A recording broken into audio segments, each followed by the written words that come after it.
So before we get into our Canvas assignments masterclass, we would like to acknowledge that UBC Vancouver is situated on the traditional unceded territory of the Musqueam, Squamish and Tsleil-Waututh nations.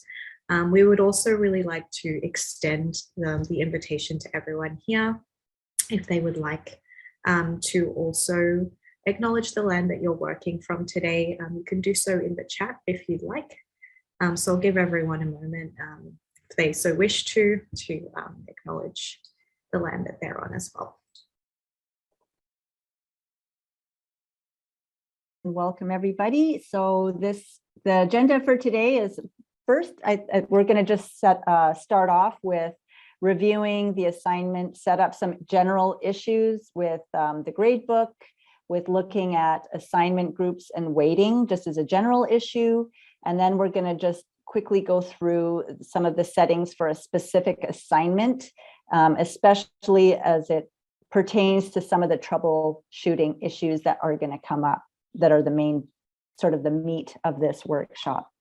And then once that's done, we'll just go through some of the troubleshooting. Group assignments gone wrong. So things that often come up when you're doing your group assignments, often having to do with, yes, with group assignments, with peer review, things that might happen with speed grader, and kind of looking at what students are seeing in your assignment. And then at the end, an opportunity for any questions that you might have pertaining to any of these issues or other issues, I guess.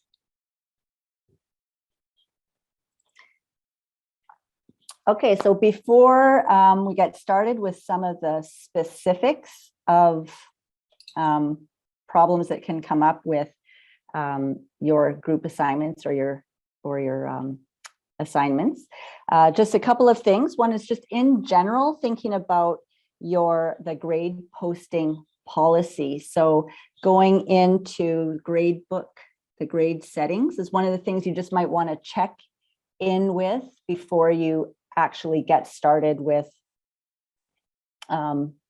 posting your grades, is that you want to go into this grade book settings here, and you want to check what the grade posting policy is set at. So by default, I think it's going to be set at automatically post grades. So as soon as you enter a grade for a student, the student will be notified that you have put in that grade, as opposed to manually posting your grades, in which case you can do all of your grading at once in one en masse, and then release the grades when you are ready for everybody to see their grades.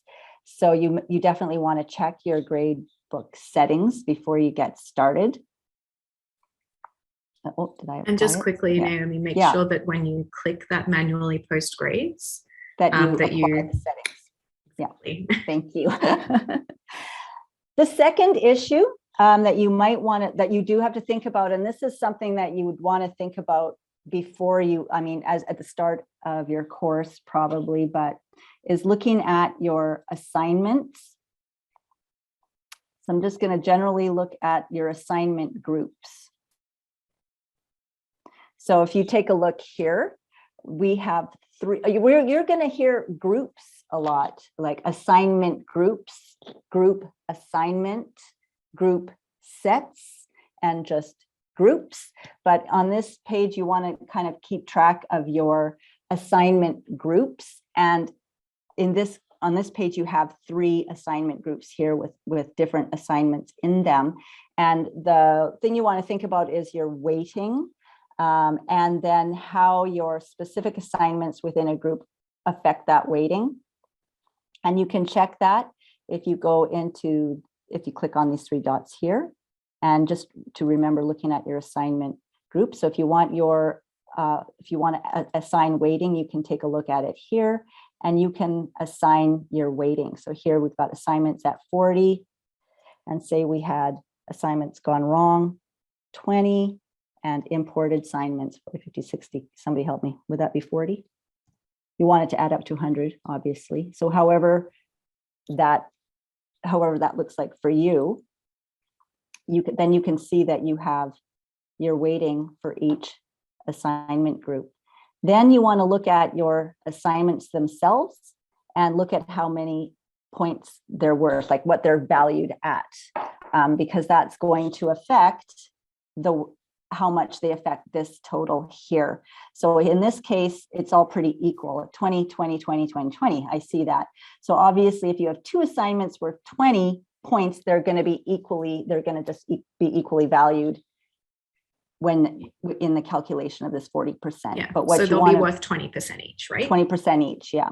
So you want to make sure that, like say you have an infographic that's worth, well, not 100, but like say, 80% in this assignment example is only worth 20, then that's obviously this is going to have a much bigger impact on the grade. So just being aware of how your point system is going to affect the weighting of the overall assignment group, I think is something that you just really want to consider.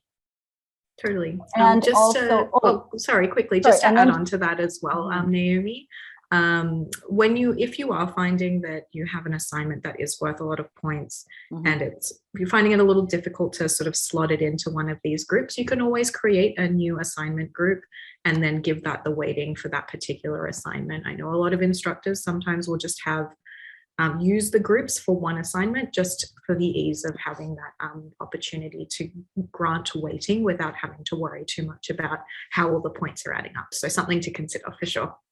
And I think one thing that I think came up today too as well is when you're trying to calculate your totals at the end to get your overall score for the students, if you have something that's not published, it's going to affect the score, the student's grade. So it has to be published. I think that's all I have to say about that, I think.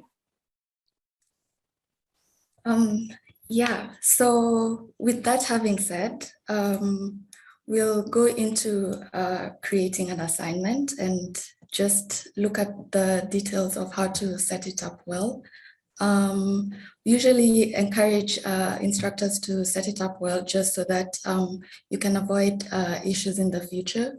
So to create a new assignment, we'll go to the plus assignment here. So once you click that, it opens up this page. So we'll just give it an assignment name right here. And then this text box is used for including the instructions for the assignment. So here at ETS, we actually provide some guidelines for how the assignment should be set up. So I'll just switch over to this tab that has the text that we'll use. I'll just copy paste that. So over here, you'll see the overview is where you'd want to explain generally how the assignment, what the assignment is about. And then on how to complete this assignment, you'd provide just information for the students on how you'd want them to complete it. So if it's a video you want them to submit or paper and stuff, so you'll just provide the details there.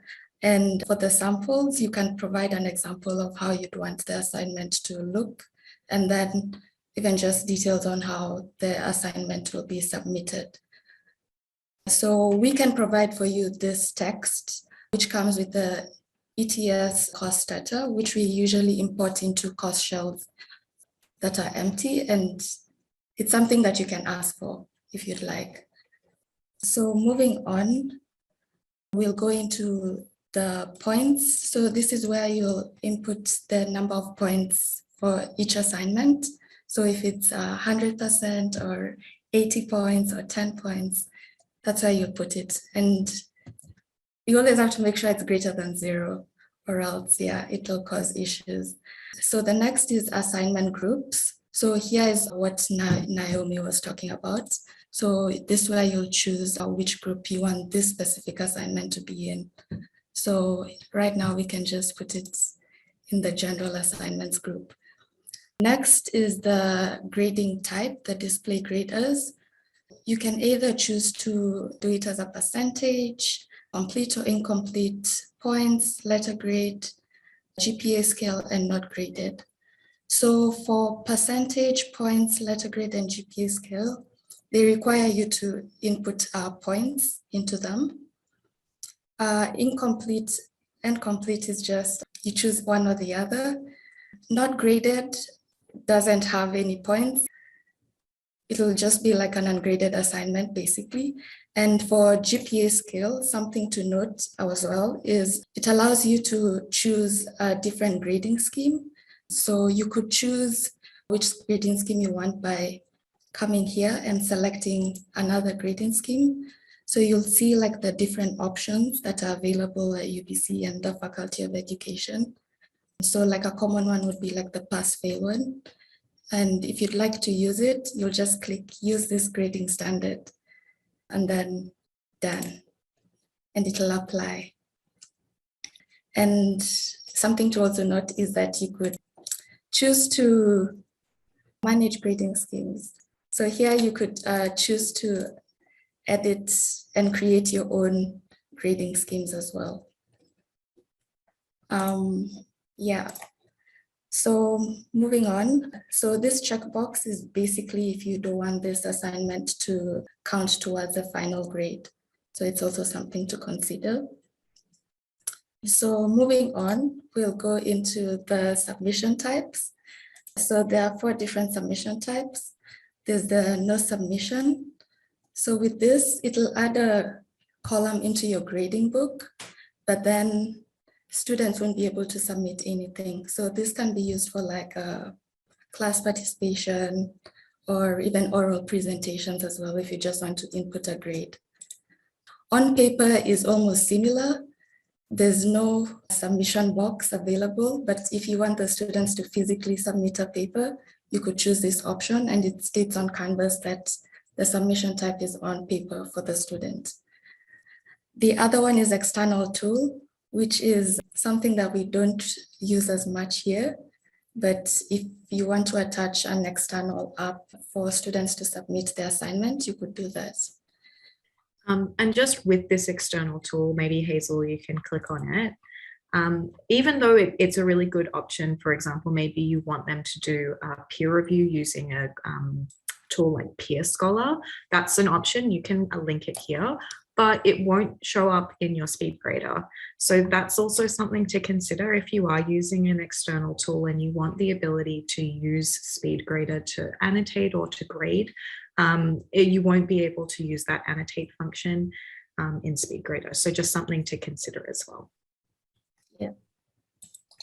And the last one is an online submission. So these are submissions that happen on Canvas. These are the different options that they provide. For text entry, for this, you want to note that it'll appear on SpeedGrader, but then the annotation tools won't show up on SpeedGrader. So that's something to note when you choose text entry. The same happens actually for website URLs, media recordings as well. The annotation tools do not show up, but then you could still open them on SpeedGrader and assign grades to them. For student annotation, this is if you like the students to annotate a document that you've uploaded onto the assignment. So that's if you want to do that kind of assignment.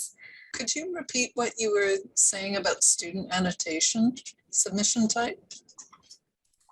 Yeah, so this is something that we haven't really used a whole lot at ETS, and for as long as I've worked with ETS, I don't think I've ever had an instructor who's used it either.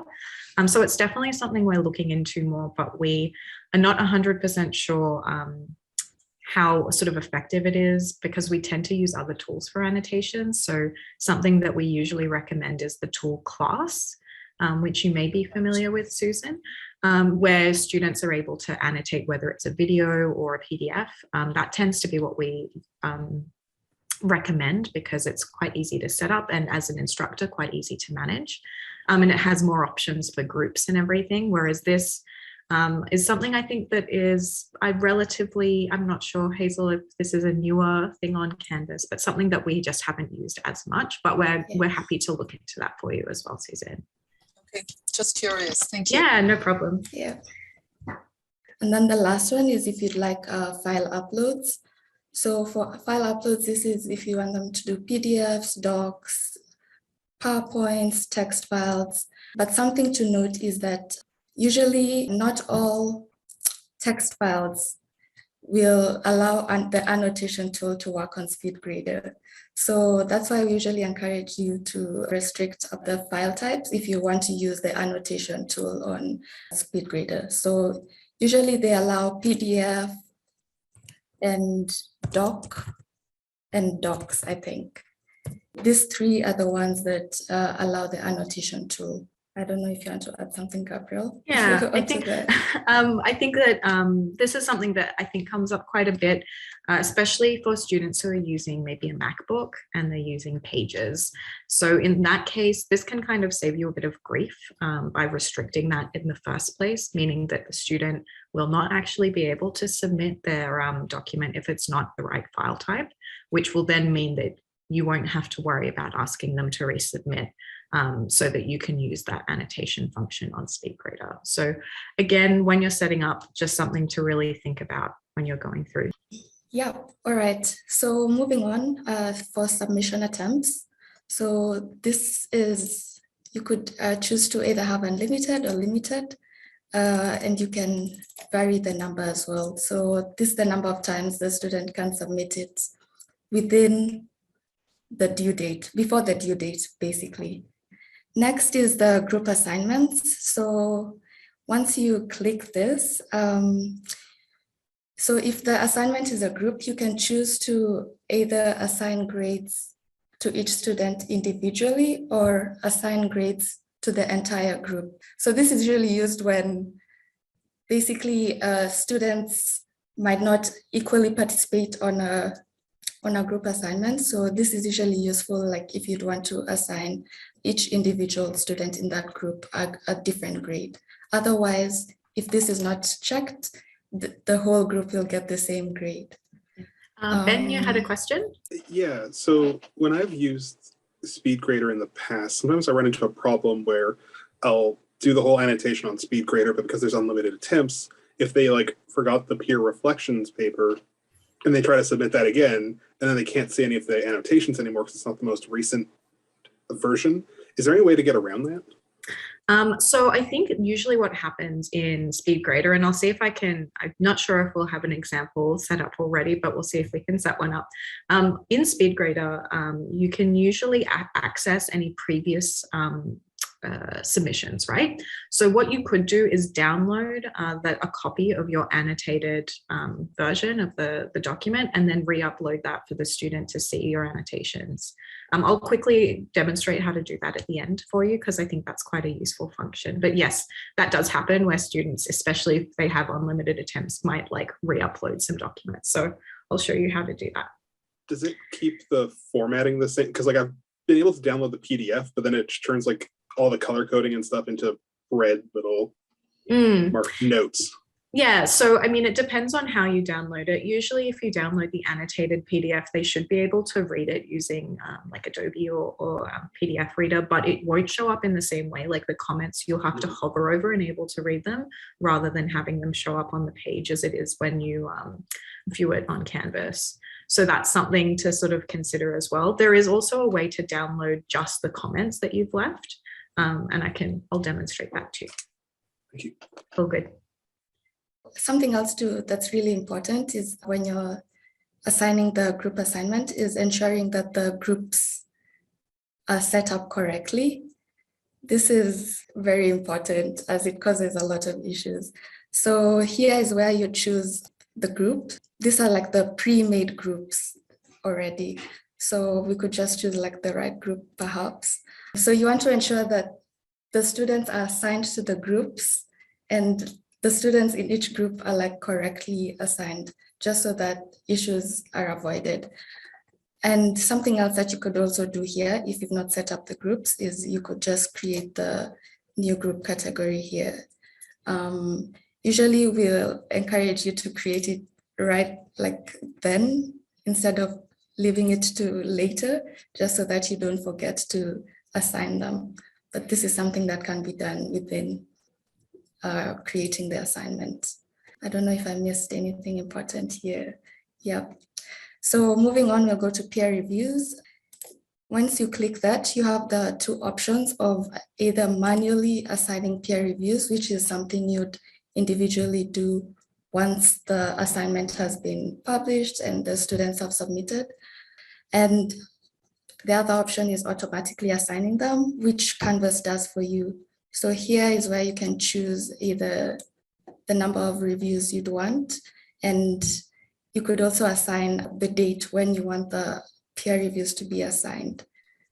Just a quick note with this as well. If you do choose this automatically assign peer reviews, if you have a student who has submitted something really late, they won't be assigned a peer review. So that is, even if you've clicked automatically, if you have some late submissions, you'll have to manually assign peer reviews to those late students, just because it won't automatically assign them as it would if they'd submitted on time. Sure, yeah. Yeah, and another setting that you could add is if you want to do anonymous peer reviews. So once you check this, it comes with some implications. We usually laugh about this because it happens quite a lot. You have anonymous peer reviews. The annotation tool does not work on SpeedGrader. So this is something to be wary about. If you're thinking of using the annotation tool, just know that anonymous peer reviews affects that. And then the last part is just assigning the assignment. So you could assign them to, specific students, a course section. You could put the due date and when the assignment will be available from, and that varies. So once you have all that set up, you want to save it. And you'll see, like, if it's a peer review, the peer review tool will pop up on the side and the details of the assignment. And another thing that you could also add is a rubric, which you have to set up once you've saved the assignment. So you can see at the bottom of the page on the left, there's a plus rubric there. So if you'd like to add the rubric, you can either create one from scratch or add an existing one. So like here, you'll just put the criterias and you can add the different ones. You can put a range, add different rating scores as well. And if you choose to find one that already exists, you can just click that and just search for a useful one. So I guess I'll just use this one. But just so that you can see how it looks. It's a very clunky one, but yes, this is how the rubric looks. Something I forgot to mention before. Yes, the settings here. So you could choose to either have, so freeform comments basically will remove the criteria, the ratings. So this allows you to just put your own criteria and type in, which will appear on SpeedGrader for you as an instructor. But then the points will still remain. You could also choose to remove points from the rubric. This will remove the ratings that are in the criterias, but it won't remove, all right, it does remove everything. Okay, yeah, it removes all the points. The next one is don't post outcomes to learning mastery gradebook, something we don't really use, so I'll skip that. Use this rubric for assignment grading. It gives like a guidance for students to know like how their assignment is being graded. Another one is hide score total for assessment results. This basically just hides this total point score that's over here. So if you have that ticked, it disappears, but the rest of the scores remain. Then once you have all that, you can just update it and it saves. So we've gone through the setup, which I'm sure most of you have done a million times, but it's good to sort of go through each individual setting and see what happens. So now we're going to look at some common troubleshooting questions that we often get in our ETS inbox. So we're going to start with group assignments and move our way through peer review and some common problems that we get. So how can I change grading from or to individual grading in a group assignment? And this would be if, for example, you've already received some submissions. Maybe like Hazel was saying earlier, you might have a group which has 5 students, and at the end they submit their final assignment and 4 of the students say, wow, this other student just did nothing at all. And I really don't think that it's fair that they get graded in the same way that the rest of us do, because they just didn't do any work. So you can change that policy after the fact. So if we go into the assignment, so let's look at this group assignment. If I go into edit, so you can see here, I already have some submissions. If I go into edit as an instructor, and you scroll down, you'll see a couple of things that have changed. One of them with group assignments is that it says that students have already submitted, so group settings cannot be changed. So we can't change it from being a group assignment. We can't change which group set it's linked to, but we can change how we're assigning those grades. So I can change this. So that's something to keep in mind. You can definitely change whether it's a group grade or an individual grade, even after you've received submissions. So that's something that you can do. So in this case, let's say, no, I don't want it individual, I want groups. I can go in and save that, and that will be fine. So the next one is if you set up a group assignment, but maybe, for example, you've set it up and you have a student say, hey, I got my group and I, we all submitted the assignment, but it's showing up that I missed the deadline and that it says that I have a missing submission. Why? Like, we submitted our group assignment. This doesn't make any sense. So this might be to do with the fact that maybe you didn't set up the groups properly. This also is sort of related to one of our other troubleshooting questions. So let's have a look at that group assignment gone wrong. So if you have a look here, this is the group assignment. If I go again into edit, I'm going to have a look at the group set that I've made. So I linked it to, unfortunately, the wrong group. And if I go in to check those group sets, so that would be in people in that left-hand navigation menu, I can see here in the wrong group set that actually I haven't set up any groups and there are no students. So when I go into the speed grader for this assignment, I'm going to experience a lot of problems. And the first problem will be that if SpeedGrader won't recognize this as a group assignment because there are no groups, even though I've clicked that it's a group assignment, even though I've told my students it's a group assignment, because there are no groups have actually been set up. We look at that group set, there's 0 groups, then they will get a notification on their end saying that they've actually missed their submission. So that's one reason why. Another problem that can happen with this is that maybe you're trying to make some comments on the assignment and they're just not going anywhere. I'll quickly show you what that looks like. So I have this assignment, we've got submissions. If I look at the group set, there are no groups. So it says here that there are 5 groups because it's a group assignment, but really there are no groups. And say I want to put a comment. Interesting. And if I click submit, it says your comment has been submitted, but actually it hasn't been. There's nothing. And this is because there's literally nowhere for that comment to go. There isn't a group for it to be sent to. And SpeedGrader is confused because you've set it up on Canvas as a group assignment, but in your group set, there are no groups. So there is a way to fix this, but it's a little bit of a tricky one. So because I can't change the group, I can, however, create groups within the group set that I linked it to. So in the assignment, I can't change the group set, but I can edit the group set. So here, okay, I know I was supposed to link it to the right group, so I'm going to use that as my example. So there's 2 groups here. I can see student 4 and student 5 are in group 1, and student 6 and student 3 are in group 2. So what I'll do is I'll click group. Let's call it group 1. And I want 2 people in this group. I'm going to save that. I'll make my other group 2, 2 people. And then I can move them back in. So if I click on student 6, all good. If I click on student 3, I'm going to get this.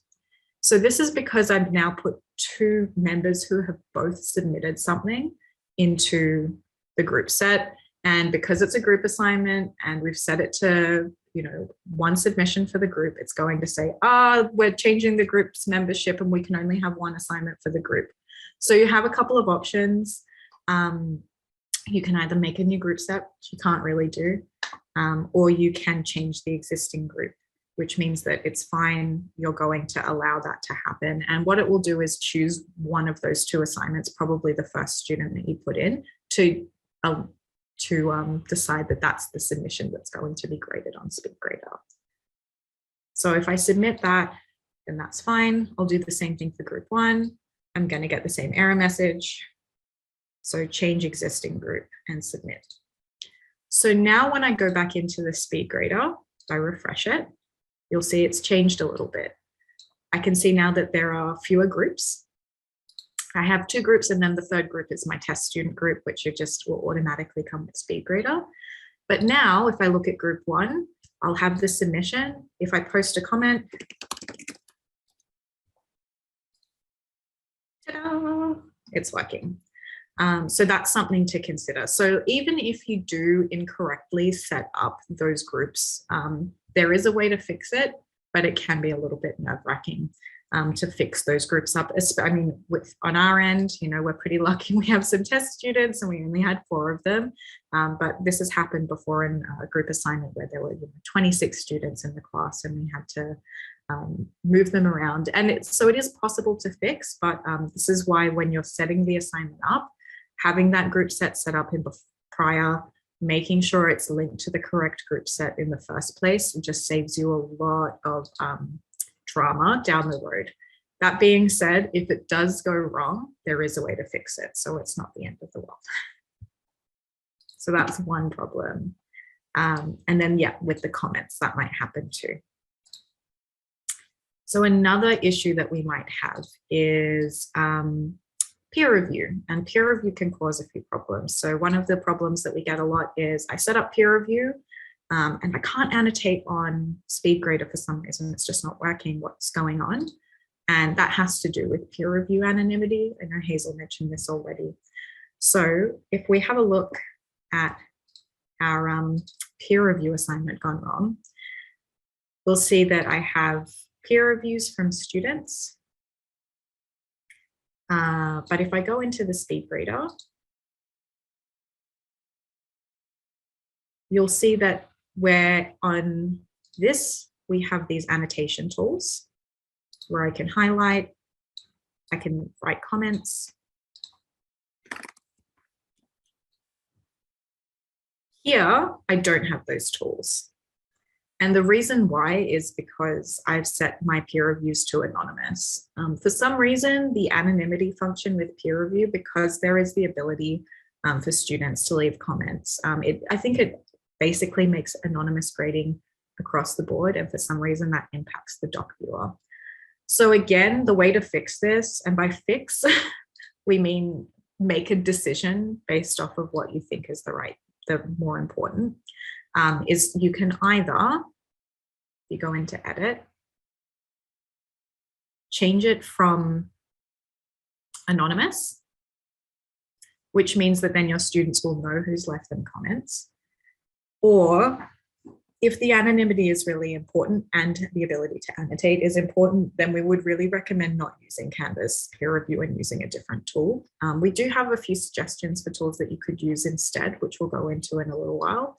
But that's just something to keep in mind. It's a really frustrating thing in Canvas where we have this great, very easy to use peer review tool, but that having the anonymity takes away from your ability as an instructor to grade things in a really robust way. So just making sure that if you are using this anonymous peer review, know that it will stop you from using the annotate function on SpeedGrader. So something to consider again. If I remove it, go and save. If I reload the SpeedGrader, my annotation tools will reappear. So that's, yeah, one of those things. So it's really weighing up the pros and cons for you when you're making a decision about whether you want to use anonymous peer review. I think, yeah, it's just an unfortunate reality of the way that peer review on Canvas works. Another issue that you might encounter with peer review as well is that maybe your students have said to you, oh, I did my peer review, but on maybe your end as an instructor, it's showing that they haven't completed it. So let's have a look at what that might look like. And it might have to do with the rubric. So if we have a look at this peer review gone wrong, I'm going to look at my peer reviews here. So I can see here student 4 and student 6 have done some of their peer reviews, but not others. So let's have a look. If I click on student 5, oh, but there are no comments here. I wonder why. If I look at the rubric, however, I can see that student 4 is actually, rather than leaving a comment, they've used the rubric to allocate points.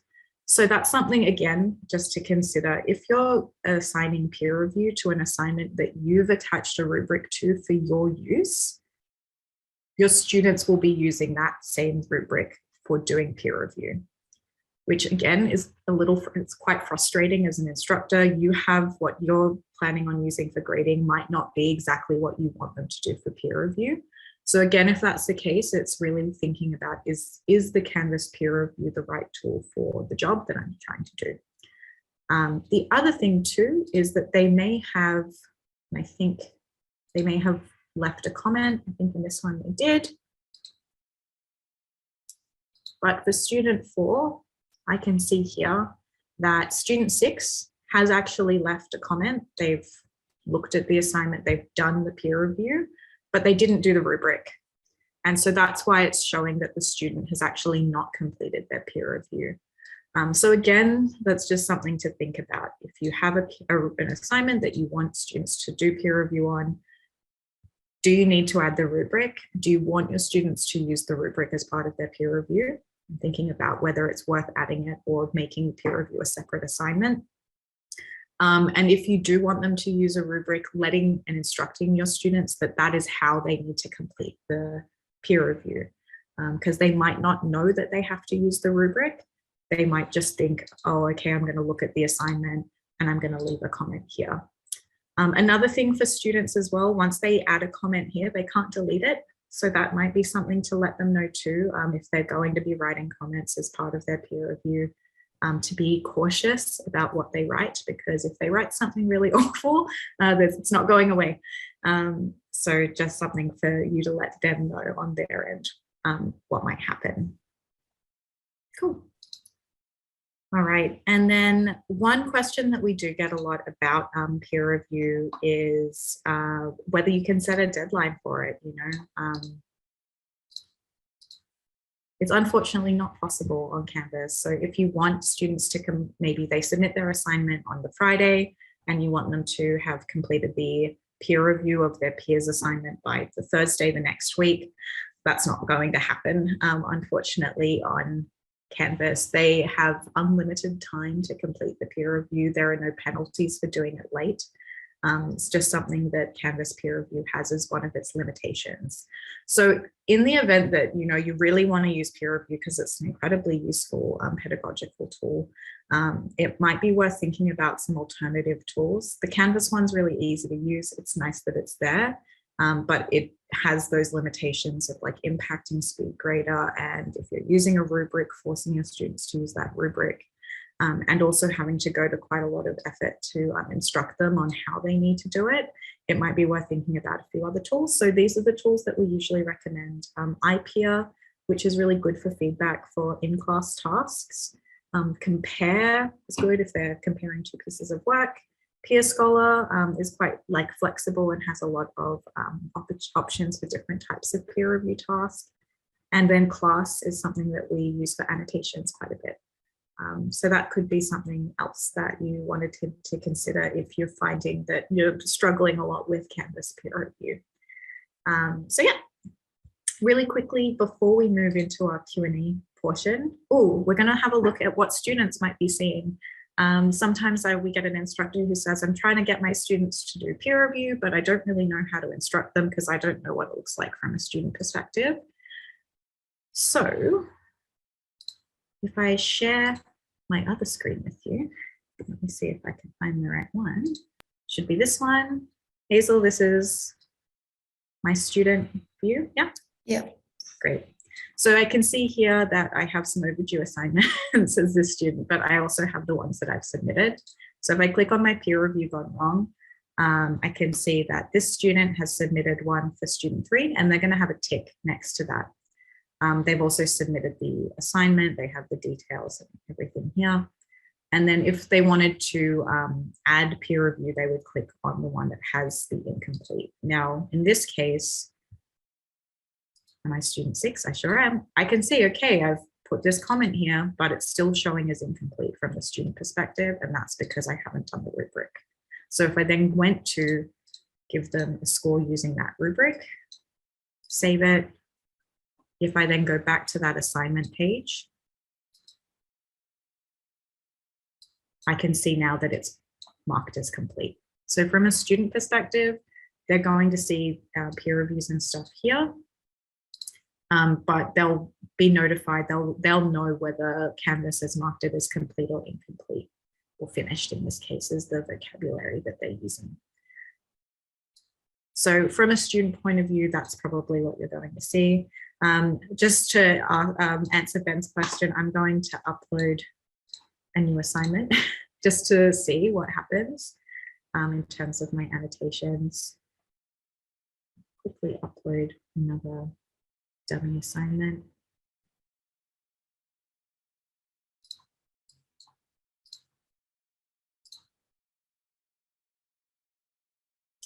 Okay. So I have another now late assignment. So let's go back to that teacher's perspective.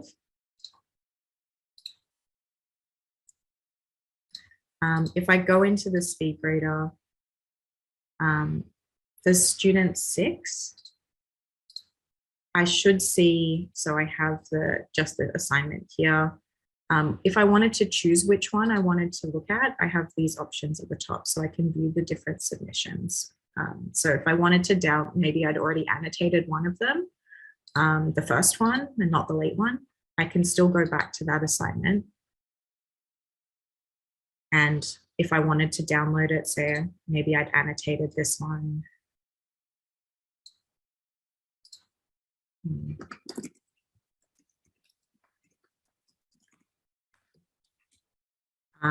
I could download the annotated version by clicking the download button on the doc viewer. And I still have that assignment comment for the first one. If I wanted to go to the other submission that they've done, the assignment comment will still be there, but the annotations won't. So if I wanted to add new annotations, I would do that to the new submission. Does that help, Ben? Did that answer? Yeah, cool. So you have the option then of accessing both and then downloading the original if you want it. All right, if there aren't any questions, we do have some other workshops that are coming up soon. If you are curious about any of our workshops, of course, you can always go to our website, ets.educ.ubc.ca, or contact us at ets.educ@ubc.ca.